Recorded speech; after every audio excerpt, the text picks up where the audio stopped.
Number ಬರುವಂಥದ್ದು ಕ್ರಿಸ್ತ ಪೂರ್ವ ಏನಿದೆ ಅಲ್ಲಿ ಕ್ರಿಸ್ತ ಅದರಲ್ಲಿ 345ರಿಂದ 540 ಕಾಲಘಟ್ಟದಲ್ಲಿ ಬರುವ ಅದೇ ಹೇಳಿದ್ದೀವಿ 4th ಸೆಂಚುರಿ 5th ಸೆಂಚುರಿ ಆಜುಬಾಜು ಅಂತಂದ್ರೆ ಅಲ್ಲಿಗೆ ಬಂತಲ್ಲ. ಇದರ ಒಂದು ರಿಸರ್ಚ್ ನಿಮ್ಗೆ ಯಾವ ರೀತಿ ಇತ್ತು ಅಂತ ಸರ್? ಸುಮಾರು ಸೋರ್ಸ್ ಏನು? ಮಂಗಳೂರಲ್ಲಿ ಒಬ್ಬರು ರಿಟೈರ್ಡ್ ವೈಸ್ ಚಾನ್ಸಲರ್ ಅಲ್ವಾ, ಅವರು ವಿವೇಕ್ ರೈಗಳು ಅಂತ ಅನ್ಕೊಂಡು, ಚಿನ್ನಗೌಡರು ಅಂತ ಅನ್ಕೊಂಡು, ಆಮೇಲೆ ನಮ್ಮ ವರಹರೂಪಂ ರೈಟರ್ ಆಗ್ಬೋದು, ಜೊತೆಗೆ ನಮಗೆ ಡಿಸ್ಕಷನ್ಗೆ ಶ್ಯಾಮ್ ಪ್ರಸಾದ್ ಅಂತ ಅಂದ್ಕೊಂಡಿದ್ರು, ಜೊತೆಗೆ ನಾನು ಅನಿ ಗುರು ನಾವುಗಳು ಸುಮಾರಷ್ಟು ಅಲ್ಲಿನ ಸಾಹಿತಿಗಳನ್ನು ಭೇಟಿ ಆಗುವಂಥದ್ದಾಗ್ಬೋದು, ರಿಸರ್ಚ್ಗೆ ಸುಮಾರಷ್ಟು ತಿಂಗಳುಗಟ್ಟಲೆ ರೈಟಿಂಗ್ ಮಾಡ್ತಾ ಅವ್ರ ಹತ್ರ ಎಲ್ಲ ವಿಚಾರಗಳನ್ನು ತಿಳಿತಾ ಹೋಗ್ತಾ ಇದ್ವಿ. ಅವೆಲ್ಲ ವಿಚಾರಗಳು ಇಟ್ಕೊಂಡು ನಮ್ಮ ಕತೆಗೆ ಏನು ಬೇಕು ಅನ್ನೋ ವಿಚಾರಗಳನ್ನಷ್ಟೇ ಎಲ್ಲವನ್ನ ಹೇಳ್ತಾ ಇರೋಕ್ಕಾಗಲ್ಲ. ಅವಾಗ ಅದೆಲ್ಲ ಹೇಳ್ತಾ ಹೋದ್ರೆ ಡಾಕ್ಯುಮೆಂಟ್ರಿ ಆಗ್ಬಿಡುತ್ತೆ. ಈ ಕತೆಗೆ ಏನು ತಗೊಳುತ್ತೆ, ಏನು ಬೇಕು, ಇಲ್ಲಿ ಏನೇನು ವಿಷಯಗಳನ್ನ ಹೇಳ್ಬೋದು ಅಷ್ಟನ್ನ ಹೇಳುವಂತ ಪ್ರಯತ್ನ ಮಾಡಿದ್ದೀವಿ. ಓಕೆ, ಇಲ್ಲ ಮ್ಯಾಮ್ ಡನ್, ಮುಗಿತು ಕ್ವೆಶ್ಚನ್ಸ್. ಅವರೆಲ್ಲರೂ ಹೇಳ್ತಾರೆ ಕಾರ್ಯಕ್ರಮ ನಿಮ್ದೇ last. Okay, last ma'am please. So sir, trailer release ಆದ್ಮೇಲೆ ಒಂದು ಪೋಸ್ಟ್ ತುಂಬಾ ವೈರಲ್ ಆಗ್ತಿದೆ. ಅಂದ್ರೆ ನಿಮ್ ಗಮನಕ್ಕೆ ಇರುತ್ತೋ ಇಲ್ವೋ, ಬಟ್ ಆಡಿಯನ್ಸ್ ಕನ್ಫ್ಯೂಸ್ ಆಗಿದ್ದಾರೆ. ಏನಂತ ಹೇಳಿದ್ರೆ ಡಿವೈನ್ ಸ್ಟೆಪ್ಸ್ 3 ಫಾಲೋ ಮಾಡ್ಬೇಕು ಕಾಂತಾರ ಸಿನಿಮಾ ವೀಕ್ಷಿಸೋಕ್ಕೂ ಮೊದಲು ಥಿಯೇಟರ್ ನಲ್ಲಿ ಅಂತ. ಡಿವೈನ್ ಸಿನಿಮಾ ಅಂದ್ರೆ ಈ ಒಂದು ಸಿನಿಮಾ ವೀಕ್ಷಿಸೋಕೆ ಡಿವೈನ್ 3 ಸ್ಟೆಪ್ಸ್ ನ ಫಾಲೋ ಮಾಡಬೇಕು ಅಂತ. This is miss information and misconception create ಆಗಿದೆ ಆಡಿಯನ್ಸ್ ಅಲ್ಲಿ. ಏನಂತ ಹೇಳಿದ್ರೆ 3 ಸ್ಟೆಪ್ಸ್: ಧೂಮಪಾನ ಮಾಡಬಾರ್ದು, ಮದ್ಯಪಾನ ಮಾಡಬಾರ್ದು, ಜೊತೆಗೆ ಮಾಂಸಾಹಾರವನ್ನು ಸೇವಿಸಬಾರ್ದು.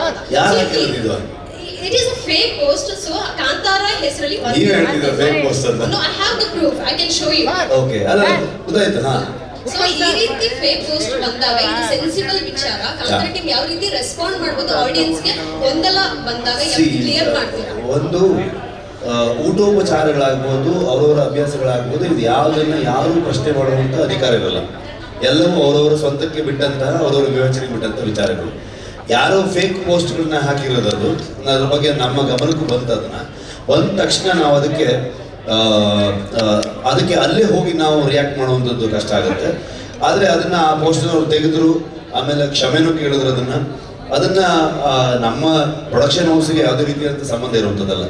ನಮಗೆ ಶಾಕ್ ಆಯ್ತು ಅದನ್ನು ನೋಡಿದಾಗ. ನಾನು ಸಡನ್ ಆಗಿ ಯಾರೋ ಕಳಿಸಿದ್ರು ನನಗೆ, ನಾನು ಇಮಿಡಿಯೇಟ್ಲಿ ಪ್ರೊಡಕ್ಷನ್ ಗ್ರೂಪಲ್ಲಿ ಹಾಕ್ಬಿಟ್ಟು ಕೇಳಿದೆ, ಇದು ಯಾರು ಮಾಡ್ತಾ ಇದ್ದಾರೆ, ಏನಕ್ಕೆ ಮಾಡ್ತಾ ಇದ್ದಾರೆ, ಈ ಥರದಲ್ಲೆಲ್ಲ ಜನ ಇದ್ರ ಬಗ್ಗೆ ಏನು ಅನ್ಕೊಳ್ತಾರೆ. ಸೊ ಪ್ರತಿಯೊಬ್ಬನಿಗೂ ಅವನವನ ಬದುಕಿನ ಶೈಲಿ, ಅವನವನ ಹಕ್ಕು ಮತ್ತು ಅವನ ವಿವೇಚನೆಗೆ ಬಿಟ್ಟಂಥದ್ದು. ಅದನ್ನು ಯಾರು ಪ್ರಶ್ನೆ ಮಾಡುವಂಥ ಅಧಿಕಾರ ಯಾರಿಗೂ ಇಲ್ಲ. ಇದೆಲ್ಲ ಒಂಥರ ಏನಾಗುತ್ತೆ ಅಂದರೆ, ಸಿನಿಮಾ ಈ ಟ್ರೆಂಡ್ಗಳಾಗತ್ತಲ್ವ, ಅಥವಾ ಒಂದು ನರೇಟಿವ್ ಸೆಟ್ ಆಗುತ್ತಲ್ವ, ಆಗ ಆ ವಿಚಾರದಲ್ಲಿ ಹೋಗಿ ಅವ್ರದ್ದು ಯಾವುದೋ ಒಂದು ವಿಷಯನ ತೊಗೊಂಬಂದಾಗ ಅದು ಪಾಪ್ಯುಲಾರಿಟಿ ಬರುತ್ತೆ ಅನ್ನೋ ಕಾರಣಕ್ಕೆ ಕೆಲವೊಂದು ಆಗುತ್ತೆ. ಸೊ ನಮಗೆ ಸಿನಿಮಾ ವಿಷಯದಲ್ಲೂ ಕೆಲವೆಲ್ಲ ನಡೆದಿತ್ತು ಆ ಥರದಲ್ಲಿ.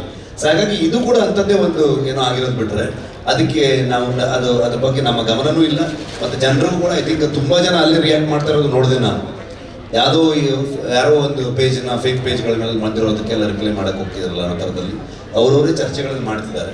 ಅದಕ್ಕೂ ಪ್ರೊಡಕ್ಷನ್ಗೆ ಏನು ಸಂಬಂಧ ಇಲ್ಲ. ರಿಷಬ್ ಸರ್ ಹೇಗಿದ್ದೀರಾ? ಕೇಳಬಾರ್ದು ಅಂತ ಹೇಳಿದಿರಾ, ಆದ್ರೂ ಕೇಳ್ತಾ ಇದ್ದೀವಿ. ನಡೀತಾ ಇದೆ ಜೀವನ. ಹೌದಾ? ಓಕೆ, ನಿಮ್ ಪಕ್ಕದಲ್ಲಿ ದಂತದ ಗೊಂಬೆ ಕೂತಿದ್ದಾರೆ. ಒಂದು ದಂತ ಕತೆಗೆ ದಂತ ಗೊಂಬೆ ಹೆಂಗ್ ಸಿಕ್ರು ಅಂತ ಫಸ್ಟ್ ಹೇಳಿ.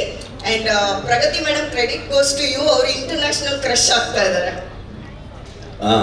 ಅರ್ಥ ಅವರು ಇಂಟರ್ನ್ಯಾಷನಲ್ ಕ್ರಶ್ ಆಗ್ತಿದಾರಂತೆ. ಅದಕ್ಕೆ ಕಾರಣ ಪ್ರಗತಿ ಅವರು ಕೂಡ ಹಂಗ. ಸೊ ಇವಾಗ ನೀವು ಪ್ರಗತಿ ಏನೋ ಕೃಷಿ ಅಂತ ಹೇಳಿ ಆಮೇಲೆ ನಮ್ಗೆ ಸ್ವಲ್ಪ ಅವರು ಭಯಂಕರ ಪಾಸಿಟಿವ್ ಕ್ರಶ್. ಹೌದು, ಆ ವಿಚಾರಕ್ಕೆ ಬರಬೇಡಿ ಅಂತ. Okay, thank you so much. ನಿಮ್ಮ ಒಂದು ಎಕ್ಸ್ಪೀರಿಯನ್ಸ್ ನ ಎಲ್ಲ ಹಂಚ್ಕೊಂಡಿದ್ದೀರಾ ಅಫ್ಕೋರ್ಸ್. ಬಟ್ ಪ್ರಗತಿ ಮೇಡಮ್ ಹೆಂಗ್ ಥ್ಯಾಂಕ್ಸ್ ಹೇಳ್ತೀರಾ?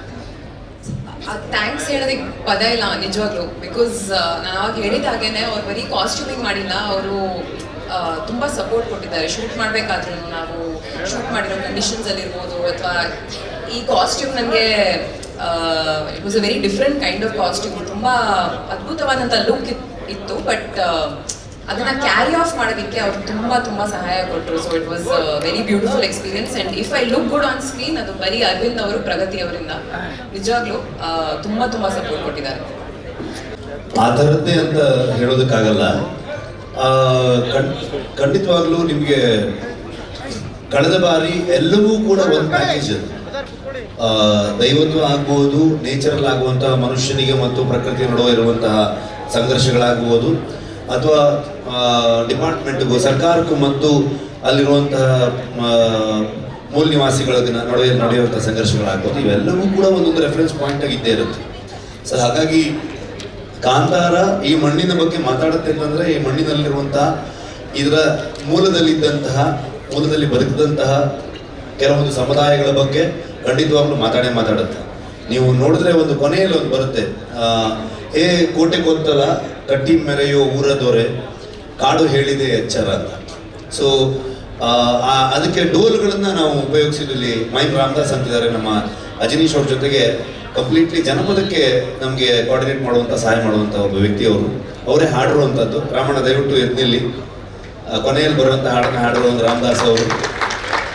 ಸೊ ಇಡೀ ಸಿನಿಮಾಗೆ ಒಂದು ವಿಚಾರವನ್ನು ಹಂಚ್ಕೊಳ್ಳೋದಕ್ಕೆ ಇಷ್ಟಪಡ್ತೀನಿ ನಾನು. ನಮ್ಮ ಇಡೀ ಕರಾವಳಿ ವೆಸ್ಟರ್ನ್ ಘಾಟ್ಸಿನ ಕೆಳಗೆ ಬರುವಂತಹ ಅಷ್ಟು ಕರಾವಳಿಯ ಒಂದಷ್ಟು ಜನಪದ ಕಲಾವಿದರುಗಳು, ಹಿಂದುಳಿದ ಸಮುದಾಯದಲ್ಲಿರುವಂತಹ ಕಲಾವಿದರುಗಳು, ಅಂದರೆ ಇವತ್ತಿಗೂ ತುಂಬ ಫಾರೆಸ್ಟ್ ಒಳಗಡೆ ಇರುವಂತಹ ದುಡಿ ನುಡಿಸೋರಾಗ್ಬೋದು, ಡೋಲನ್ನು ಹೊಡೆಯೋರಾಗ್ಬೋದು, ಅಂಥ ಕಲಾವಿದರುಗಳನ್ನು ನಾವು ಎರಡೂ ಕಾಂತಾರದಲ್ಲಿ 2-3 ದಿವಸಗಳ ಕಾಲ ಅವ್ರನ್ನ ಒಂದು ಜಾಗಕ್ಕೆ ಕರೆದು ಅವರಿಗೆ 2 ದಿವಸದ ಕೆಲಸ ಅಲ್ಲಿ ಅವರು ನುಡಿಸೋಂಥದ್ದನ್ನ ಮಾಡಿ, ಸೊ ಆ ಒಂದು ಸಂಗೀತವನ್ನೇ ನಾವು ಸಿನಿಮಾದ ಬ್ಯಾಕ್ಗ್ರೌಂಡ್ ಸ್ಕೋರಲ್ಲಿ ಯೂಸ್ ಮಾಡ್ತಿರುವಂತಹ ರಿದಮ್ಸ್ ಆಗ್ಬೋದು, ಎಲ್ಲವೂ ಕೂಡ ಈ ಹಾಡಲ್ಲಿ ಬಂದಿರುವಂತಹ ಡೋಲ್ ಆಗ್ಬೋದು, ಎಲ್ಲ ಇನ್ಸ್ಟ್ರೂಮೆಂಟ್ಗಳು ಆ ಸಮುದಾಯಗಳು ನುಡಿಸಿರುವಂಥದ್ದು. ಸೊ ಯಾಕೆ ಇದು ಹೇಳ್ತಾ ಇದ್ದೀನಿ ಅಂತಂದ್ರೆ, ಆ ಸಮುದಾಯಗಳ ಬಗ್ಗೆ ಸಿನಿಮಾ ಮಾತಾಡುತ್ತೆ ಅಂತ ಹೇಳೋದು. ಹಿಂದಿನ ಬಾರಿಯೂ ಮಾತಾಡಿತ್ತು, ಇವತ್ತು ಮಾತಾಡುತ್ತೆ, ಮುಂದಿನ ಮಾತಾಡುತ್ತೆ. ಇಲ್ಲ, ಲಾಸ್ಟ್ ಟೈಮ್ ನಾನು ಮಾಡ್ಬೇಕಾದ್ರೆ ಇದ್ರ ಬಗ್ಗೆ ಹೇಳಿದ್ದೆ ನಾನು. ಅಂದರೆ ಕೋಲದ ಸನ್ನಿವೇಶ ಇದ್ದರಿಂದ ಸುಮಾರಷ್ಟು ಒಂದು 50-60 kg ವೆಯ್ಟ್ ಇರುತ್ತೆ. ಆವಾಗ ಯಾರಾದರೂ ಒಬ್ಬರು, ಈ ಸಲ ನಾನು ಆ್ಯಕ್ಟ್ ಮಾಡ್ತಿರ್ಬೇಕಾದ್ರೆ ನನ್ನ ರೈಟರ್ಸ್ಗಳು ಯಾರಾದರೂ ಆ್ಯಕ್ಷನ್ ಕಟ್ಟಾಡೋದಕ್ಕೆ ಬರ್ತಾರೆ. ಸೊ ಅದೇ ಥರದಲ್ಲಿ ನಾವು ಕೋಲದ ಸನ್ನಿವೇಶ ಶೂಟ್ ಮಾಡ್ತಿರ್ಬೇಕಾದ್ರೆ ನಾವು ಒಂದಷ್ಟು ರಿಸರ್ಚ್ಗಳನ್ನ ಮಾಡಿ ಹೇಗೆ ಏನೇನು ಸನ್ನಿವೇಶಗಳನ್ನು ಶೂಟ್ ಮಾಡಬೇಕು, ನೃತ್ಯಗಳೆಲ್ಲ ಹೇಗೆ ಬರಬೇಕು ಅನ್ನೋದನ್ನು ನಾವು ದೈವ ನರ್ತಕರು ಜೊತೆಗೆ ನಮ್ಮ ಸ್ವರಾಜ್ ಅಂತ ಈ ಸಲ ಕೂಡ ಕೊರಿಯೋಗ್ರಫಿ ಮಾಡಿದ್ದಾರೆ ಅವರು, ಬೇರೆ ಒಂದು ಹಾಡಿನ ಸನ್ನಿವೇಶಕ್ಕೆ ಅವರು, ಮತ್ತು ಅಲ್ಲಿರೋ ಎಲ್ಲ ನಮ್ಮ ರೈಟರ್ಸ್ಗಳೆಲ್ಲ ಸೇರ್ಕೊಂಡು ಒಂದಷ್ಟು ಪ್ಲ್ಯಾನ್ ಮಾಡ್ಕೊಂಡಿದ್ವಿ. ಆವಾಗ ನಮಗೆ ರಾಜ್ ಅವರು ಬಂದರು. ಸೊ ಬಂದು ಆ ಹಾಡಿಗೆ ಅವರು ಕೊರಿಯೋಗ್ರಫಿ ಮಾಡಿದ್ರು ಅಂತ ಅಂದ್ಕೊಂಡು ಇದು ಮಾಡಿದ್ವಿ ನಾವು. ಸೊ ಆಲ್ರೆಡಿ ಪ್ಲ್ಯಾನ್ ಆಗಿತ್ತು ಅದನ್ನ. ಸೊ ಈ ಸಲ ನಮಗೆ ಆ ಥರದ್ದೇನಿಲ್ಲ. ಸೊ ಎಲ್ಲರೂ ನಮ್ಮ ರೈಟರ್ಸ್ಗಳಿಂದ ಹಿಡ್ಕೊಂಡು ಅರವಿಂದ ಆಗ್ಬೋದು, ಸೊ ಎಲ್ಲರೂ ಸೇರ್ಕೊಂಡು ಮಾಡಿರೋದ್ರಿಂದ ಸೊ ಯಾರು ಹೊರಗಡೆ ಯಾರು ಬಂದಿಲ್ಲ. ರಾಜ್ ಅವರು, ರಕ್ಷಿತ್ ಅವರು ಅಥವಾ ಇನ್ನು ಯಾರು ಬಂದಿಲ್ಲ. ಸೊ ಎಲ್ಲರೂ ಅವ್ರವ್ರ ಕೆಲಸದಲ್ಲಿ ಅವ್ರು ಬ್ಯುಸಿ ಇದ್ರು. So thank you Rishab sir. ಕ್ಷಣದ ಸುದ್ದಿಗಳಿಗಾಗಿ ಫ್ರೀಡಂ ಟಿವಿ ಸಬ್ಸ್ಕ್ರೈಬ್ ಮಾಡಿ, ಲೈಕ್ ಮಾಡಿ ಹಾಗೂ ಫಾಲೋ ಮಾಡಿ. ಹೊಸ ಸುದ್ದಿಗಳ ನೋಟಿಫಿಕೇಶನ್ಗಾಗಿ ಬೆಲ್ ಐಕಾನ್ ಮೇಲೆ ಕ್ಲಿಕ್ ಮಾಡಿ.